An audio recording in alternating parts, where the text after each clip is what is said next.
আচ্ছা, আমাদের আজকে যেটা সন্ধ্যেই তোমাদের পড়াটা ছিল, তোমরা গ্রুপে টেলিগ্রাম চ্যানেলে দেখতেই পাবে, স্ট্রেঞ্জ ফিটস আছে আমাদের।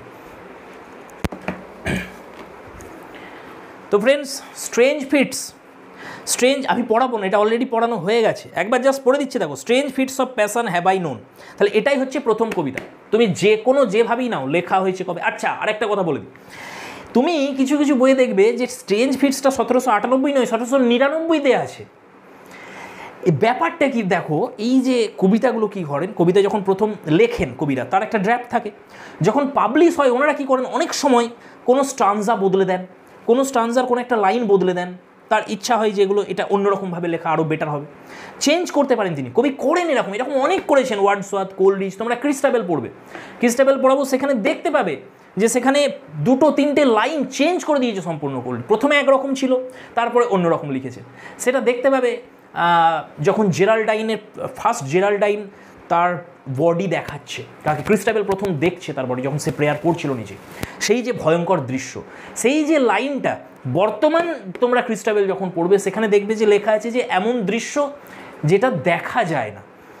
আর আগে যখন কোলরিজ সেখানে ডিফর্ম শব্দ ইউজ করেছিলেন উনি, যে বিকৃত হয়ে গেছে তার বডিটা, বিকৃত শরীরটা, কিন্তু সেটা উনি চেঞ্জ করে দেন পরবর্তী। যখন পড়াবো ক্রিস্টাবেল ডিটেলস আমি বলবো এই লাইনগুলো কী ছিল আগে, পরে কোলরিজ চেঞ্জ করে কি করেন এগুলো। তো ওয়ার্ডসওয়ার্থ একই কাজ করেছিলেন। স্ট্রেঞ্জ ফিটস যখন প্রথম লিখেছিলেন, এখানে তোমরা দেখতে পাবে যে কিছু উনি চেঞ্জ করেছেন পরবর্তীকালে। তো স্ট্রেঞ্জ ফিটস প্রথমে উনি কী করেছিলেন, এখানে আরেকটা এক্সট্রা স্টানজা ছিল। আমরা এখন স্ট্রেঞ্জ ফিট যদি তোমরা খোলো দেখো, 7টা এখানে স্টানজা আছে, সেখানে শেষ হয়ে যাচ্ছে O mercy to myself I cried if Lucy should be dead, এইখানে কমপ্লিট হয়ে যাচ্ছে। কিন্তু এরপরে আরেকটা স্টানজা উনি ওয়ার্ডসওয়ার্থ লিখেছিলেন প্রথম, সেখানে লুসির কাছে গিয়ে আবার এই ঘটনাটা তিনি বলছেন যে তাকে নিয়ে সে কী স্বপ্ন দেখেছিলেন, সেই লাভারটা বলছে, স্পিকার বলছে এখানে। তো তখন লুসি সেটা শুনে হাসছে। তো এরকম একটা স্টানজা সেখানে ছিল, যেটা ওয়ার্ডসওয়ার্থ পরবর্তীকালে অমিট করে দেন। তো প্রথমে কি হয়, ওই জন্য এটা 1798 লেখা হয়ে যায়, কিন্তু এটা আবার চেঞ্জ করে রিভাইজ করেন, এডিট করেন স্বয়ং ওয়ার্ডসওয়ার্থ কবি, এবং সেখানে কিছু শব্দ পরিবর্তন করেন, কিছু স্টানজা বদলান, তারপরে আবার 1799 আবার সেটা আসে। সেই জন্য অনেকে কী করেছে, 1799ও দেওয়া আছে কিছু বইয়ে, কিছু বইয়ে 1798। অ্যাকচুয়াল কবিতাটা 1798 লেখা হয়েছে। ডরোথি এই কবিতাটা উল্লেখ করেছেন, এটা তার ফেভারিট কবিতা, এটাও তিনি বলেছেন। এক একজনের কাছে এক একটা ফেভারিট, যেমন কোলরিজ পছন্দ করতেন এস লাম্বার্টটাকে কোলরিজ বলেছিলেন যে সাবলাইম এপিটাফ, এটা অত্যন্ত সুন্দর একটা শোক গাথা বলা যেতে পারে।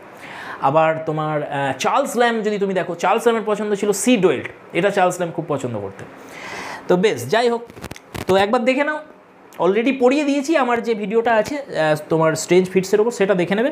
আর একবার আমি জাস্ট বলে দিচ্ছি দেখো, strange fits of passion have I known, অদ্ভুত কিছু অনুভূতি হচ্ছে এই যে স্পিকার। আচ্ছা, কে বলছে এখানে, এই যে আইটা কে? ওয়ার্ডসওয়ার্থ ডাইরেক্ট লিখবে না, না, এটা যদি দেখো অপশানে কি রয়েছে, অপশানে কি লাভার স্পিকার রয়েছে, খুব ভালো হয় যদি লাভার স্পিকার বা স্পিকার লাভার যদি দেয়, সেটা অ্যান্সার করা খুব ভালো হয়। যদি না থাকে এরকম কিছু, শুধু স্পিকার থাকে অ্যান্সার হবে, শুধু লাভার থাকে অ্যান্সার হবে।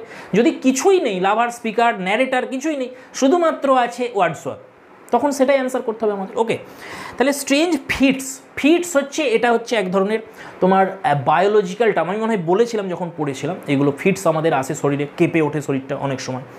তো এইটা কি থেকে হচ্ছে? প্যাশন থেকে, অত্যন্ত আবেগের যে বহিঃপ্রকাশ হচ্ছে সেখান থেকে এটা আসছে এই ফিটসটা। কিন্তু এটা স্ট্রেঞ্জ, এটা স্বাভাবিক নয়।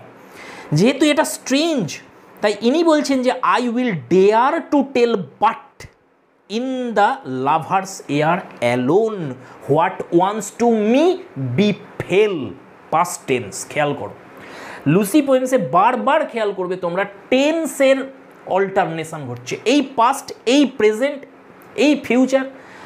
তোমরা কোলরিজেও পাবে একই জিনিস। তুমি পড়ো তোমার কি বলে কুবলা খান পড়ো, তুমি ক্রিস্টাবেল পড়ো, সেখানেও দেখবে একই জিনিস হচ্ছে, প্রেজেন্ট পাস্ট গুলিয়ে যাচ্ছে। একবার পাস্টে ছিলেন, সঙ্গে সঙ্গে প্রেজেন্টে চলে আসছে না। তো টেন্সের এখানেও দেখতে পাবে লুসি পোয়েমসে একবার পাস্ট হবে, আবার কখনো প্রেজেন্টে চলে আসবে।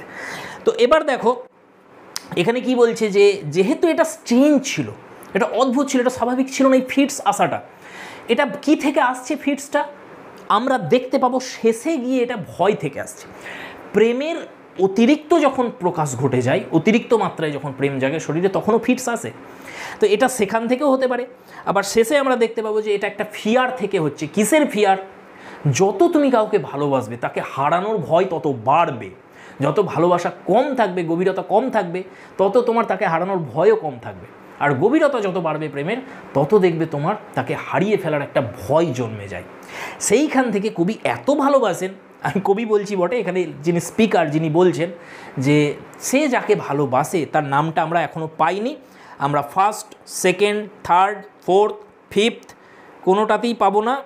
একদম শেষে গিয়ে আমরা দেখতে পাবো যে লুসি, এই নামটা একদম আমরা শেষে গিয়ে পাবো লুসির। ঠিক আছে, তো চলো আমাদের পড়া যাক। তাহলে যেহেতু এটা স্ট্রেঞ্জ এই অনুভূতিটা, এই ফিটসগুলো, সেহেতু সে যাকে তাকে এটা বলতে পারবে না। কারণ বললে কী হবে, মজা করবে তারা তাকে নিয়ে, যে কী বলছো, ফিটস আসছিল তোমার, প্যাশানের ফিটস এসেছে।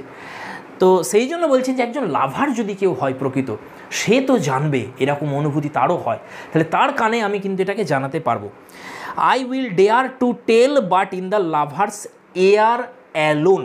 ওকে, what wants to me befell. একদা আমার সাথে কি হয়েছিল। দেখো বর্তমানে লাভার বা স্পিকার বলছেন এটা, তার মানে এটা পাস্ট টেন্সে ঘটে গেছে অলরেডি, এটা পাস্টের কথা হচ্ছে।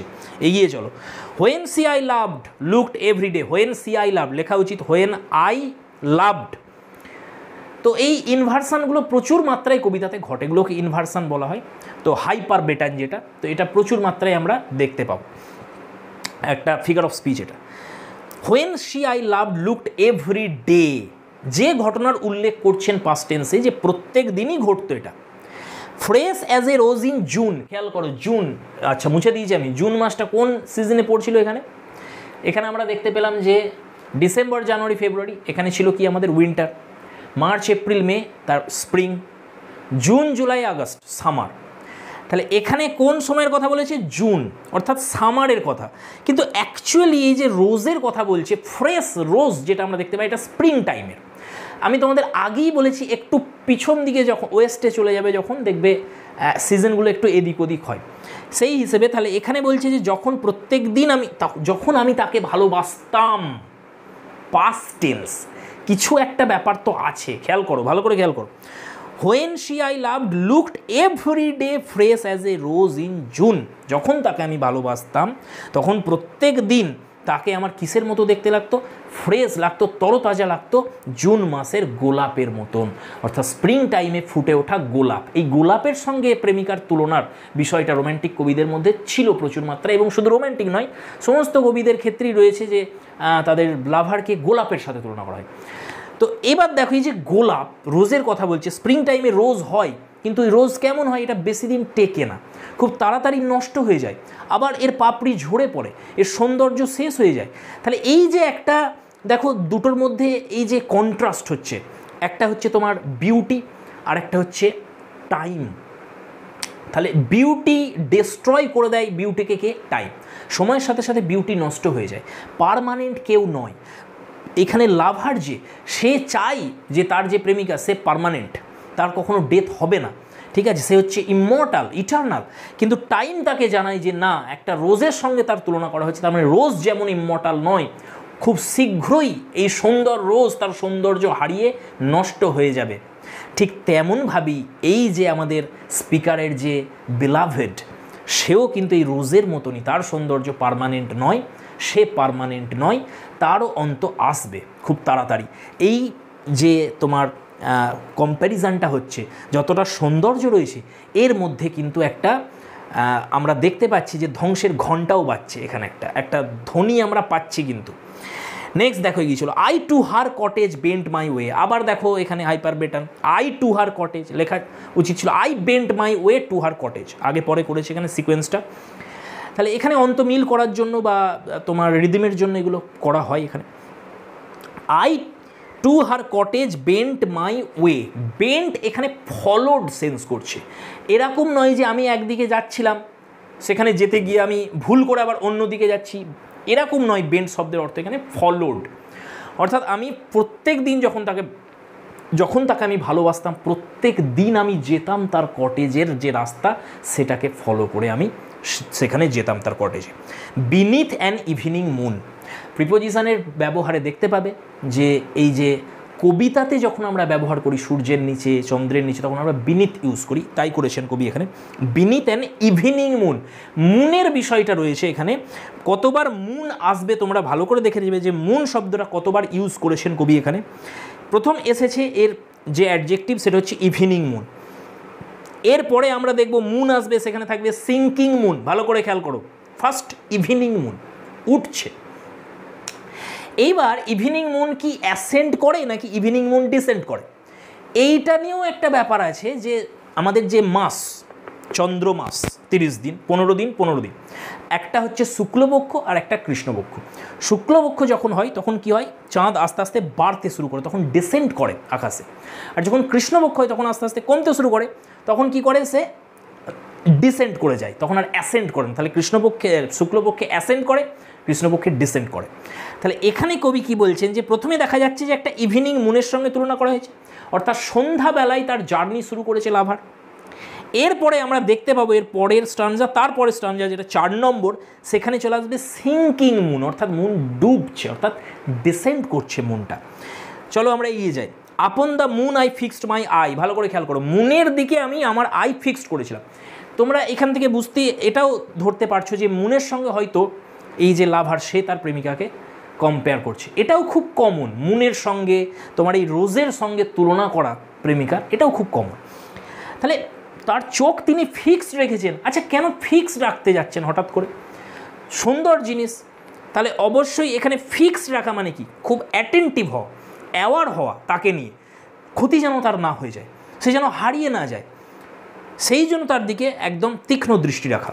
তাহলে কবি এখানে মুনের দিকে, লাভার যে সে মুনের দিকে তীক্ষ্ণ দৃষ্টি রেখেছে, এক দৃষ্টিতে তাকিয়ে রয়েছে। তারপরে এগিয়ে চলো। অল ওভার দ্য ওয়াইড লি, লি হচ্ছে এখানে তোমার ওই মেঠো যে ভূমি সেটাকে বলা হচ্ছে lea. All over the wide, এটা খুব মানে বিস্তৃত, widely. With quickening pace my horse drew nigh, তাহলে এবার হর্স কী করছে কবির, যে ঘোড়া সে আস্তে আস্তে তার গতিবেগ বাড়িয়ে এগিয়ে যাচ্ছে। Those path so dear to me, সেই রাস্তা দিয়ে এগিয়ে যাচ্ছে যেটা অলরেডি বলেছিল বেন্ট মাই ওয়ে। সে তার কটেজের দিকে, যে কটেজে থাকে, কোনখানে কটেজটা সেটা এখনও জানতে পারিনি, একটু পরে জানতে পারবো আমরা। এক একটা লুসি পোয়েমে লুসির যে থাকার জায়গা সেটা এক এক রকমভাবে বলা আছে, এক একটা জায়গায় উল্লেখ করা আছে। এখান থেকেও আমরা একটা বিষয় বুঝতে পারি যে এই লুসি ক্যারেক্টারটা এটা অ্যাকচুয়ালি রিয়েল ক্যারেক্টার না, যে হিস্ট্রিক্যাল কোনো একজন ব্যক্তিত্ব না। যদি হতো তাহলে তার যে থাকার জায়গা সেটা ফিক্সড হতো, কোনো একটা নির্দিষ্ট জায়গা হতো। কবি এক একটা কবিতায় এক এক জায়গার উল্লেখ করেছেন যেখানে লুসি থাকে, সেই জন্য বোঝা যাচ্ছে এটা ইমাজিনারি ক্যারেক্টার। এবার কিসের ইমাজিনেশন, এই ক্যারেক্টারটা অ্যাকচুয়ালি কিসের সিম্বল, সেটা নিয়ে আলোচনা, দীর্ঘ আলোচনা হতে পারে। আগে আমি এগুলো বলেওছি তোমাদের, একবার দেখে নেবে সেই ভিডিওগুলো।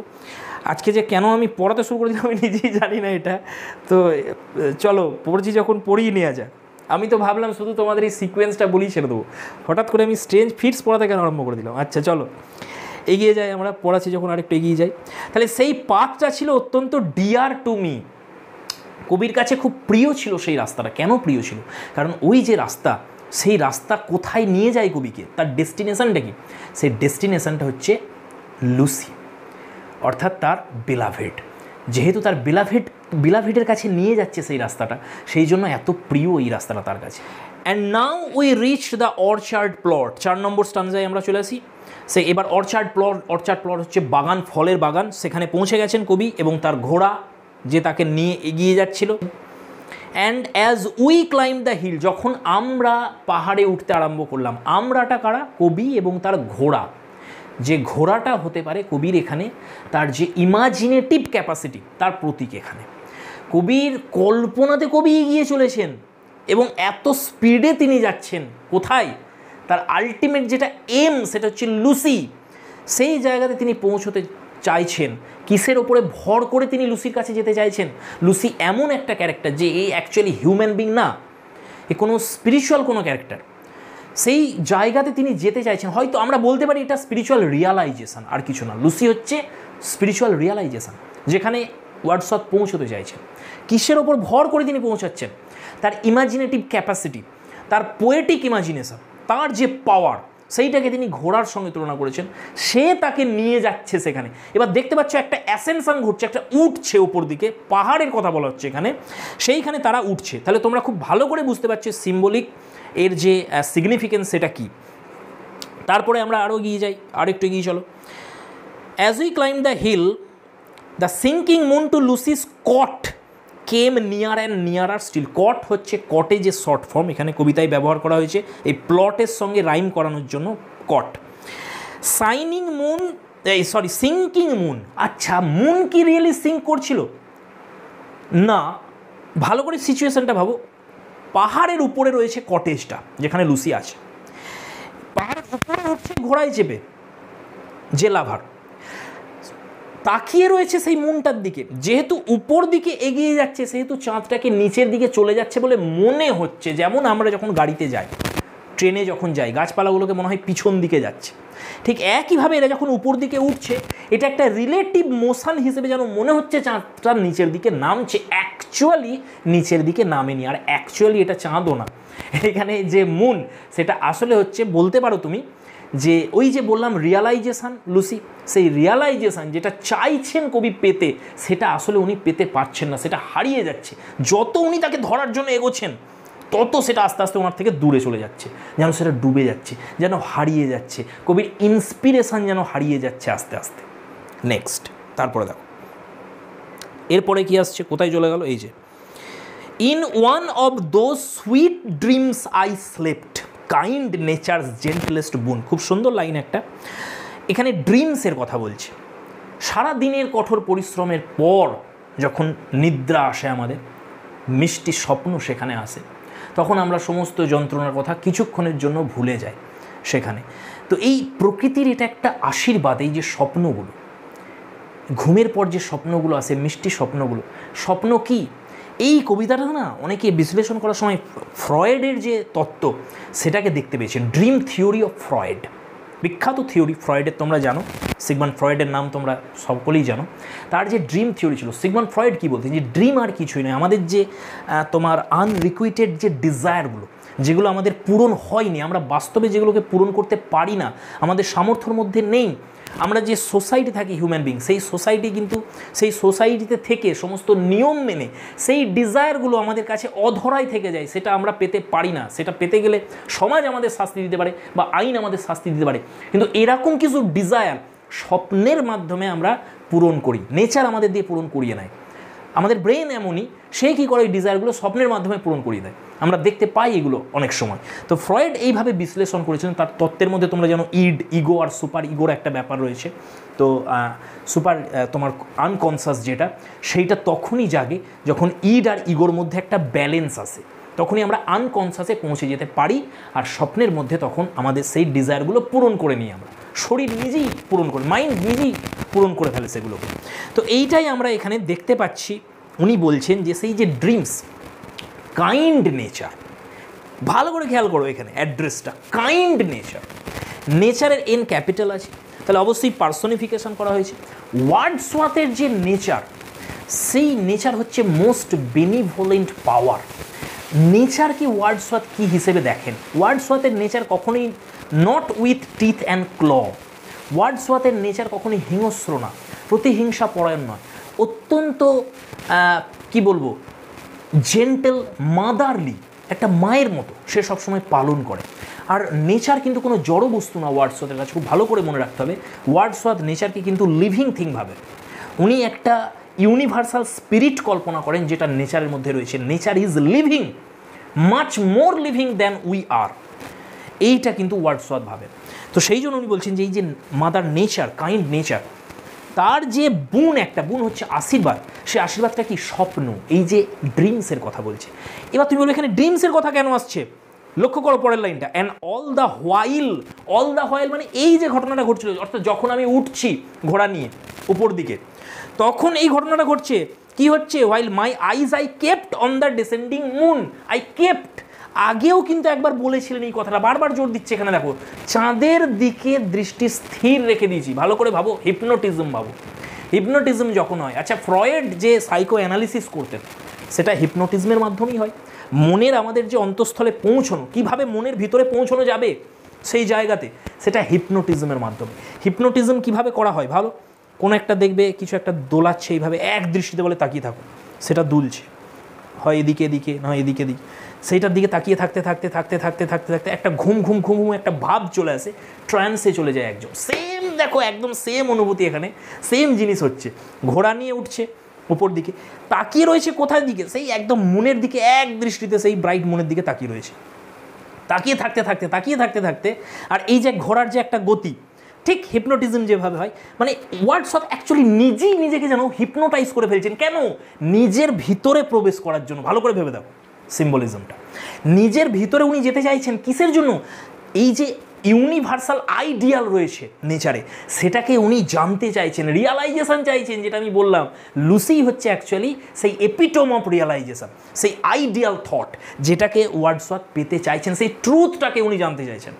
সেই জন্য ওনাকে তো ভিতরে ঢুকতে হবে, কারণ এটা তো বাইরে পাওয়া যাবে না। সেই ভিতরে ঢোকার জন্য কি করছেন উনি? হিপনোটাইজ করছেন নিজেই নিজেকে, দিয়ে হিপনোটাইজ করার মাধ্যমে, ইমাজিনেটিভ পাওয়ারের মাধ্যমে, যেটা ঘোড়ার দ্বারা বোঝানো হয়েছে, উনি প্রবেশ করে যাচ্ছেন সেই আনকনসাস লেভেলে, যেটা এইখানে ঘটে গেছে। উনি বলছেন এই যে ড্রিমটা চলেছে, একটা ড্রিম লাইক স্টেট। নাহলে সত্যি করে এটা যদি রিয়েল হয়, ঘোড়ায় যেতে যেতে কেউ ঘুমোয় কখনো? সে তো ঘুম হবে না কখনো, আনকনসাস হয়ে যেতে পারে, সেটা আলাদা বিষয়। আমরা ক্রিস্টাবেলে দেখব, যেখানে সেই দস্যুরা যখন নিয়ে যাচ্ছিল জেরাল্ডাইনকে, তখন সে আনকনসাস ছিল সেই ঘোড়ার ওপরে। ওরে বাবরে, সেটা তো আরও বড় একটা সিম্বল, সেটা যখন পড়াবো দেখতে পাবে তোমরা। তো এখানে দেখো আবার অ্যাকচুয়ালি যে ঘোড়ার সিম্বলটা, ঘোড়া যেটা, এটা অন্য একটা সিম্বল, এটা একটা সেক্সুয়াল সিম্বল এটা। কিন্তু এখানে আমার ধারণা এটা কোনো সেক্সুয়াল সিম্বল না। ওয়ার্ডসওয়ার্থের কাছে এখানে এটা ইমাজিনেটিভ ক্যাপাসিটি, ইমাজিনেটিভ পাওয়ার, পোয়েটিক ইন্সপিরেশনারি সিম্বল ঘোড়াটা। ওকে, তাহলে এগিয়ে যাই আমরা। এইবার উনি দৃষ্টি স্থির রেখেছে চাঁদের দিকে, ঘুমিয়ে পড়েছে। ঘুমিয়ে পড়ে সে স্বপ্ন দেখছে, সুইট একটা মিষ্টি একটা স্বপ্ন দেখছে সে। তারপরে কি হচ্ছে? My horse moved on hoof after hoof, পায়ে পায়ে ধীরে ধীরে, হুপ হচ্ছে ওই খুর, তাহলে পায়ে পায়ে স্টেপ বাই স্টেপ, এটার মানে এগিয়ে যাচ্ছে তার ঘোড়া। কোন দিকে এগিয়ে যাচ্ছে? সেই হিলেতে উঠছে যেখানে কটেজটা রয়েছে লুসির, এখনও লুসির নাম আসেনি। হি রেজড, হি করছে কে? এটা ঘোড়াটা। অ্যান্ড নেভার স্টপ, সে কখনো থামেনি, সে এগিয়ে চলেছে, সে এগিয়ে চলেছে। When down behind the cottage roof, cottage roof যেটা তার পিছন দিকে, কি করছে? অ্যাট ওয়ান্স, সঙ্গে সঙ্গে, the bright moon dropped. Bright moon, এইখানে যে ব্রাইট মুনের কথা আসছে, এটা লুসির সঙ্গে তুলনা করা হচ্ছে। ব্রাইট মুনের, মুন ডুবে গেল, যেহেতু লুসির সঙ্গে তার তুলনা হচ্ছিল, তার মানে লুসিও যেন হারিয়ে গেল, এইটাই বোঝানো হচ্ছে। সোজা কথায় বলতে গেলে মৃত্যু ঘটে গেছে লুসির। যে ভয়টা সেই লাভার পাচ্ছিল আগে থেকে, তার মধ্যে ফিটস আসছিল একটা ভয়েতে, তার ভালোবাসার যেহেতু গভীরতা অনেক, সেই জন্য সে তার প্রেমিকার সম্পর্কে সবসময় ভয়ে ভয়ে থাকে। যদিও সে বলে যে আমি রোজই যাই সেখানে, এভরিডে লেখা ছিল, প্রত্যেক দিন সেখানে, তাও সে আজকে যখন যাচ্ছিল সে ভয় পাচ্ছে যেতে গিয়ে, যে সে বেঁচে আছে তো। এখনই বলবে দেখো তারপরে। তাহলে সেই চাঁদটা কোথায় ডুবলো? তাহলে লুসির কটেজের নিচেই। আবার বলছি, এটা ফিজিক্যালি ড্রপ হচ্ছে না, ফিজিক্যালি ডিসেন্ড করছে না, চাঁদটা ডুবে যাচ্ছে না। এটা অ্যাকচুয়ালি যখন যাচ্ছে, গতিটা যেহেতু সামনের দিকে হচ্ছে, সেই জন্য মনে হচ্ছে যেন পিছন দিকে ডুবে যাচ্ছে। আর সিম্বলিক মিনিং আমি তোমাদের বলে দিয়েছি already. What fond and wayward thoughts, fond, fond শব্দ আমাদের কাছে ডিয়ার শব্দের অর্থ, কিন্তু এখানে ডিয়ার না। ফন্ড এখানে কি অর্থ করতে পারে? ফন্ড মানে হচ্ছে ইললজিক্যাল, যার মধ্যে কোনো লজিক নেই, ঠিক আছে। আর ওয়েওয়ার্ড মানে হুইমসিক্যাল, হুইমসিক্যাল মানে খামখেয়ালি। Thought will slide into a lover's head, একটা লাভার্সের হেডে এই ধরনের ইললজিক্যাল কিছু, খামখেয়ালি, হুইমসিক্যাল কিছু চিন্তা চলে এসছে। কী সেই চিন্তাগুলো? যেই সেই চিন্তাটা স্লাইড করে গেছে, তার মধ্যে ঢুকে গেছে, প্রবেশ করে গেছে, তখন সেই লাভার চিৎকার করে কি বলছে? ঘুমিয়ে গিয়েছিল, তাই না? যে একটা ট্রান্স লাইক স্টেটে চলে গিয়েছিল, সেই ট্রান্স লাইক স্টেটে গিয়ে যখনই সেই ধারণাটা এলো, সে দেখতে পাচ্ছে যে মৃত্যু ঘটছে তার লাভার, সে চিৎকার করছে, ও মার্সি, ও মার্সি। দেখো আউটবার্স্ট হচ্ছে এখানে ইমোশনের। To myself I cried, নিজেই সে চিৎকার করে উঠে বলছে, if Lucy should be dead, Lucy কি মারা গেল? একেবারেই দেখো একটা হুইমসিক্যাল, হঠাৎ করে মারা কেন যেতে যাবে, এরকম চিন্তা কেন আসছে তার মধ্যে? এটাই তো একটা প্রশ্নবোধক চিহ্ন চলে আসছে না, হঠাৎ করে তার মৃত্যুর চিন্তা কেন আসছে কবির মধ্যে? তাহলে এইখানে আমরা বলতে পারি, আর এই লাস্টের লাইনটার সঙ্গে এইবার ফার্স্টের লাইনটাকে কানেক্ট করো, আবার ঘুরিয়ে নিয়ে এসো। তাহলে if Lucy should be dead, Lucy কি মারা গেছে? এইটাই হচ্ছে স্ট্রেঞ্জ ফিটস অফ প্যাশন। একদা আমার মধ্যে যেটা এসেছিল, অদ্ভুত একটা চিন্তা। কবি মানছেন যে এটা ন্যাচারাল নয়, এরকম আসার কথা নয়, কিন্তু এরকম এসেছে আমার মধ্যে। তাহলে ফ্রেন্ডস, আমি তোমাদের সিম্বলিক্যাল মিনিংও বললাম, এটা ওয়ার্ডসওয়ার্থ একটা আইডিয়ালকে খুঁজে চলেছেন, যে একটা ইউনিভার্সাল আইডিয়াল, সেটার পিছনে তিনি দৌড়াচ্ছেন। কিভাবে দৌড়াবেন? ইমাজিনেটিভ ক্যাপাসিটির মাধ্যমে। কোথায় তিনি পাবেন এটাকে? নিজের মধ্যে পাবেন। নিজের মধ্যে কিভাবে তিনি প্রবেশ করছেন? নিজেই নিজেকে হিপনোটাইজ করছেন। কিভাবে হিপনোটাইজ করছেন নিজেই নিজেকে? ওই যে বললাম ঘোড়া, ইমাজিনেশান, তার ইমাজিনেটিভ পাওয়ার, সেটার দ্বারাই তিনি নিজেই নিজেকে, আর ওই যে একটার দিকে তাকিয়েছিল, চাঁদের দিকে, যেভাবে হিপনোটাইজ হয় আর কি, সেইভাবে তিনি তার নিজের ভিতরে প্রবেশ করে যাচ্ছেন সেই আইডিয়ালকে ধরার জন্য, সেই ইন্সপিরেশনকে পাওয়ার জন্য। কিন্তু আলটিমেটলি তিনি সেটাকে পাচ্ছেন না। তিনি ভয় পাচ্ছেন যে যখন আমি পৌঁছবো তার কাছে, হয়তো তাকে আর দেখতে পাবো না। এখানে মিউসেরও একটা তোমার ইন্ডিকেশান আছে। গ্রিক মিউস, তোমরা জানো যে 9 ডটার্স বলা হয় তাদের, গ্রিক মাইথোলজি অনুযায়ী, যারা বিভিন্ন সায়েন্স এবং ফাইন আর্টসের যে বিষয়গুলো রয়েছে, যেমন কবিতা, এপিক পোয়েট্রি, এগুলোকে তারা কন্ট্রোল করে।